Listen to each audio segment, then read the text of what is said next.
Now, the second topic talks about the recent judgment by a Los Angeles jury which held tech giants like Meta and Google liable for addiction induced harm in a young woman.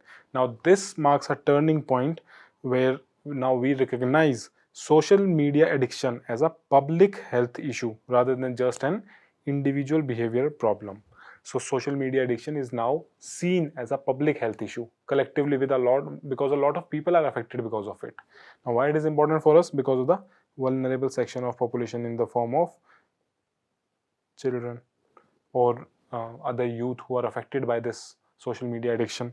Then you have issues related to health, mental health here, and human resources. A lot of time gets wasted. It affects education in some or other way. Clear? So what we'll see first is what is social media addiction. So it is a form of behavioral addiction characterized by excessive use of social media, scrolling the reels again and again, loss of control. For example, you wanted to scroll for just 10 minutes but end up spending 2 hours over the reels. Then you have continued use despite harm. You know you are wasting your time. You know this time will not come again, and it can be used productively for studying or doing some other work. But still, you are compulsively addicted to that particular thing. You are not able to leave the reels. That is an issue. That becomes addiction. It is not formally classified like substance abuse or drugs, but linked to dopamine driven reward cycle. When you see new and new reels, you get a dopamine effect. You get high on dopamine. You feel light, you feel good, and you keep on scrolling in that manner. What is the magnitude of this problem in India? See, India has the second largest social media user base because of our high population, other than China. Average usage of social media in India is 2.5 to 3 hours per day. And for people who are severely addicted, this can go to 8-9 hours in a day, which is huge. In India, we have over 970 million internet users. This is the latest data from Economic Survey. 970 means 97 crore internet users. Now, platforms like Instagram and YouTube have become deeply embedded in daily life, raising concerns about mental health and productivity in India. Now, studies suggest 10 to 15% of the adolescents they show addictive patterns. Already 10 to 15% people are showing addictive patterns. That means around 10 crore people. This is such a huge number. Now, what are the different social media platforms? Your social networking platforms like Facebook, LinkedIn. Then you have microblogging sites like Twitter. Then you have photo video sharing sites like YouTube, Instagram, messaging apps like Telegram and WhatsApp. Then you have discussion forums like Reddit and Quora. A lot of people are addicted to reading things on Quora and Reddit also, just because they sound interesting. It's not as if that they are reading something which will be productive, which will be used for them, used by them in the exams or something like that. They are reading random things on Quora for hours, which are not even useful. Clear? So we'll see what is the cycle of this social media addiction. Basically, it starts with the first entry where you just sign up for any site. It becomes a routine thereafter. You again and again come back to it, and the routine escalates over time. The time spent on social media increases over time. You know that it is creating an impact over your mind and body, but still you cannot leave it. Then you try to attempt leaving it, but ultimately again and again you relapse back to the social media sites. You are coming back to the social media sites. Then it creates a dependency. That means that it is a compulsive need to check social media every few minutes or every few hours. Even if you are not having anything important, you just feel like urging again and again checking your social media, seeing how many likes, followers, comments, whatever you have got. It leads to further isolation in the society because you are stick to your phones, you are not talking to somebody else, you are not spending time with other people. It leads to isolation in the real world, which ultimately leads to awareness that you are becoming isolated, you are becoming depressed and dependent on it, but still you cannot do anything. This is called addiction. Clear? And what are the signs of social media addiction? Largely when you spend a lot of time on social media, or you feel anxious and irritable on other times when the social media is not accessible to you. You start feeling anxious that I want my phone back. When you choose social media over other activities, people stop playing in the grounds. They are using social media instead of playing in the ground. These are the signs of addiction. Then you go offline to ignore real life concerns and emotions. Basically, you go online to ignore. You have some problems in life. You are like, okay, I'll scroll the reels and I'll feel like all the problems have been solved. You're cutting yourself from the problems for a short period of time. rather than solving those problems. Then you spend your time spent online causes problems at work or school. Basically, eats up your study time. Or there are other people who express concern regarding your social media use. So when your parents, you can say, they argue with you regarding your use of phone and mobile and other things. They are right in their sense, because they can observe you are being addicted to their mobile phones. Clear? So these are some of the signs of social media addiction. Now, what are the causes which lead to this addiction? First is algorithmic design, and this is the main cause, which has been the reason this Los Angeles jury has held Google and Meta liable for it, because they create algorithm in such a way that it leads to infinite scrolls, it leads to autoplay, constant notifications are being given by these sites to open up these apps. Clear? Then they are designed for maximum engagement, basically your attention economy. They are gathering this at attention economy. See, how will they create maximum engagement? Sometimes they promote conflicting content, they promote violent content, because it can be shared more, it can be spread more. So these algorithms are designed in such a way that they promote maximum engagement.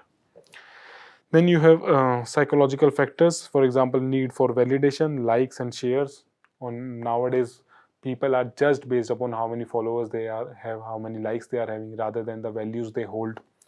There is a fear of missing out, FOMO, in almost everything. One trend, if somebody does some trend, the video goes viral, everybody starts doing that trend. If they do not do, they feel like they are missing out on something very important, which actually is not. Then your socio-cultural factors, like your peer pressure, largely in your schools. Nowadays, everybody in school, college, they have their mobile phones, so you feel peer pressure to join those networks.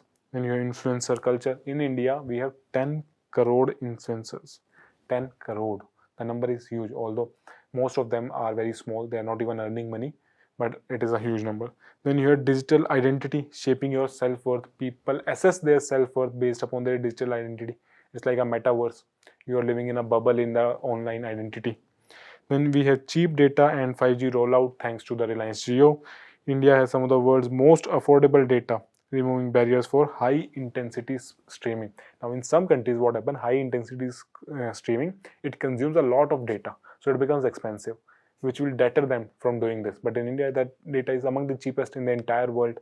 In fact, the data earlier it was entirely free. Now they are being charged, but still, even today, the data is very cheap in India. Then you have pandemic effect. That means there was increased dependency during the COVID-19 pandemic. The habit of using more and more social media, it increased during the COVID-19 pandemic. Now, what impact it leads over individuals? First is your mental health. It leads to depression, anxiety, loneliness. It leads to body image issue, especially due to visual platforms like Instagram. Basically, you tend to compare yourself every time to somebody else and feel anxious and depression. There is cognitive and behavioral effects in the form of reduced attention span, because people are watching more and more reels. They are not consuming long form content. And then there is sleep disruption. If you do not sleep properly, it affects your entire body working and your mind also. So these are the effects which are seen. Then you have social consequences in the form of weakening of real world relationships. People are now having less offline friends and more online friends. They do not have somebody to talk to in their life, but they have a lot of online friends. Okay? Then there is cyberbullying. A lot of vulnerable people, body shaming is done, or women are targeted. All these things are done. Then you have economic impact in the form of reduced productivity. People, in fact, during their work also, they are scrolling reels, which reduces their productivity, reduces the productivity of entire system. It leads to digital distraction within the workforce. Okay? So these are some of the impacts of scrolling through social media and its addiction. Now, what are the legal and ethical dimensions within it? See, you have platform accountability right now, which we are in this context, we are studying this thing. Should companies be liable for addictive design? The companies have a work, they have provided you a, you can say, particular platform. Now it depends upon you, you use it or you misuse it. Why should companies be held liable? This is the argument of companies. They say that you can compare it with tobacco and alcohol companies. Now alcohol also causes issues in your body. It leads to liver failure. Tobacco leads to your cancer and lung issues, but they are not held liable. Then why social media platform companies are held liable? This is basically a argument given by the platform companies. Then you have freedom versus regulation issues, that how much you regulate and you cannot regulate this much that the entire freedom is wiped out. So balancing freedom of expression over online content with protection. Then your data and algorithm transparency. Now the transparency is something which is highly lacking within the system, but the companies are also saying that we cannot make everything public. It will lead their issues in their operations. So lack of accountability in recommendation system. Now you do not know easily how they recommend systems, and once you start doing one kind of videos, they'll again and again recommend the same things. Now this social media regulation in India is done based upon some of the acts, like IT Act is the major. This is the main law governing digital platforms, IT Act of 2000. Now within IT Act, you have safe harbor in the form of Section 79 of IT Act. Now it says intermediaries like these platforms, they get liability exemption for user content if no control or modification. Basically, the company says that somebody is posting something on social media. Why should we be liable? We are just a platform. So this section gives them exemption. But now the question over this exemption comes because of this judgment. Clear? You have IT rules of 2021 which mandate consent removal and your user safety grievance redressal over social media platforms. If somebody has cyberbullying, they can complain against that. Then cover issues like piracy, defamation, and national security over IT. A lot of fake news also keep going on. They are also checked through these rules. Then you have 2023 amendments which are posed due to Supreme Court judgments. They require removal of fake content about the government. A lot of fake things about the government can be posted, but government says that through this amendment we can direct the companies to remove that content. But the implementation is stayed by Supreme Court right now. Then you have judicial safeguards in the form of Shreya Singhal versus Union of India case, in which the section 66A of IT Act was struck down. Basically, this protects free speech.